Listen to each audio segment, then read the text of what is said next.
প্রতিষ্ঠানের স্বাধীন যে একটা সাংবিধানিক অবস্থান সেটা যেন বজায় রাখে, তারা যেন পূর্বের ন্যায় কোনো দলীয় নির্বাচন কমিশনে পরিণত না হয়। যদি এই রকম তাদের ভিতরকার কারো চিন্তা বা চেষ্টা থাকে তাহলে তাদের পরিণতি তাদের পূর্বসূরিদের মতোই হবে।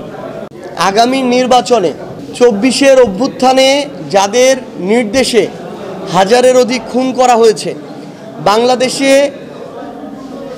24-এর এই গণ অভ্যুত্থানে একটা গণহত্যা করা হয়েছে, বিডিআর হত্যাকাণ্ড, শাপলা হত্যাকাণ্ড থেকে শুরু করে হাজারে হাজারে গুম খুন বিচার বহির্ভূত হত্যাকাণ্ড করা হয়েছে, যাদের নির্দেশে সেই খুনিরা এই বাংলাদেশের কোনো গণতান্ত্রিক প্রক্রিয়া নির্বাচনে অংশগ্রহণ করতে পারে না। তারা বাংলাদেশের গণতন্ত্র বিরোধী এবং তারা বাংলাদেশের অস্তিত্ব এবং সার্বভৌমত্ব বিরোধী। এ কারণেই তারা ভারতীয় আধিপত্যবাদের কাছে পরাজিত হয়ে সেই ভারতীয় আধিপত্যবাদে তারা সেজদা করেছিল। কিন্তু বাংলাদেশের জনগণ আগামীর বাংলাদেশে কোনো দেশের আধিপত্যবাদ আর মেনে নিবে না। আমরা ওই মর্যাদার, ওই সম্মানের, সমতার ভিত্তিতে আগামীর বাংলাদেশে যে কোনো দেশের সাথে আমাদের সম্পর্ক তৈরি হবে।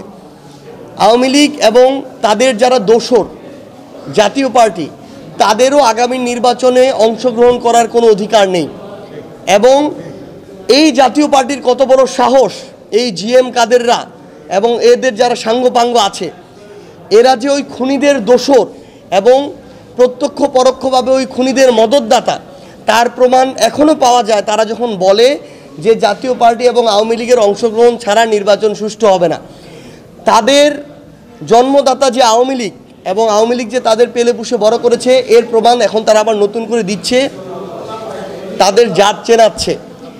এই খুনিদের আগামীর বাংলাদেশের কোনো নির্বাচনে অংশগ্রহণ করার কোনো অধিকার নেই।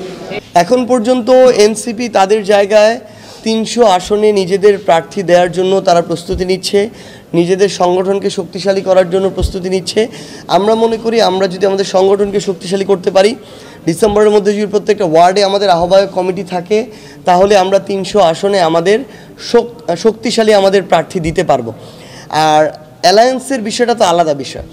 এটা আগামীর বাংলাদেশ এবং জনগণের স্বার্থকে সামনে রেখে যদি কোনো রাজনৈতিক দলের সাথে গুরুত্বপূর্ণ কিছু বিষয় ঐক্যমত্য হয়ে অ্যালায়েন্সের সুযোগ থাকে, যদি তারা জুলাই সনদ বাস্তবায়নে একমত থাকে, বিচারিক প্রক্রিয়াকে এগিয়ে নিয়ে যাওয়ার ক্ষেত্রে একমত থাকে, যদি তারা বাংলাদেশে ভারতীয় আধিপত্যবাদ বিরোধী এবং আওয়ামী ফ্যাসিস্ট বিরোধী তাদের অবস্থানটা শক্তভাবে ধরে রাখতে পারে, এই বিষয়গুলোতে যদি আমরা ঐক্যমত্য হতে পারি, তাহলে জনগণের স্বার্থে অ্যালায়েন্স হতেই পারে।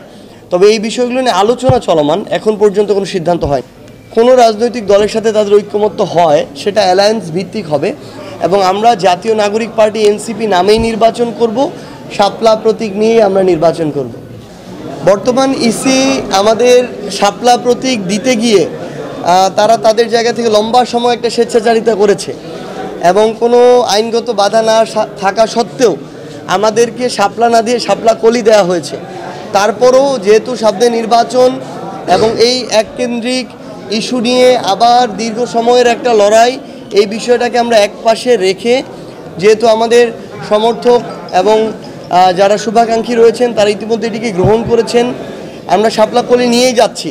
কিন্তু আমরা ইসিকে আমাদের জায়গা থেকে আহ্বান করব, তারা যদি এই একই ধরনের আচরণ আগামীতে করেন, তাদের উপরে কিন্তু আস্থার সংকট তৈরি হবে। আমরা চাই তারা সর্বোচ্চ নিরপেক্ষ এবং সুষ্ঠুভাবে তাদের যে প্রতিষ্ঠানের স্বাধীন যে একটা সাংবিধানিক অবস্থান সেটা যেন বজায় রাখে, তারা যেন পূর্বের ন্যায় কোনো দলীয় নির্বাচন কমিশনে পরিণত না হয়। যদি এই রকম তাদের ভিতরকার কারো চিন্তা বা চেষ্টা থাকে, তাহলে তাদের পরিণতি তাদের পূর্বসূরিদের মতোই হবে।